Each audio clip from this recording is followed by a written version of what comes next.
ఆదిశంకరాచార్యుల వారు వైష్ణవులని 32 ఏళ్ల తర్వాత ఆయన తిరిగి వచ్చినట్టు ఎక్కడ ఆధారాలు లేవని, అంటే తిరిగి వచ్చినట్టు లేదు కదా, అటువంటి టైంలో అలా ఎలా జరుగుతుంది అని ఆయన చెప్తున్నారు. ఆదిశంకరాచార్యుల వారు వైష్ణవుడు అని చెప్పి ఈయనకు ఎవరు చెప్పారు? ఈయనకు ఎవరన్నా చెప్పారా? ఈయన ఏ కాలం వాడు? ఆదిశంకరాచార్యుల వారు ఏ కాలం వారు? ఆదిశంకరుల వారు శివకేశవులకు భేదం లేదని చెప్పి అద్వైత మతాన్ని స్థాపించినటువంటి వ్యక్తి.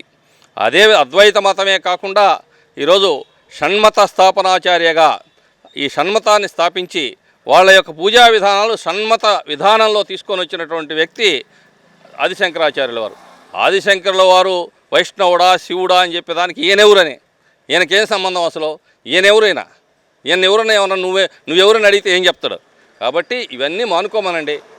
ఆదిశంకరాచార్యుల వైష్ణవుడా శివుడా అనేటువంటిది ఎవరి హిందూ సమాజానికి అనవసరం. ఎవరు అడగడంలా.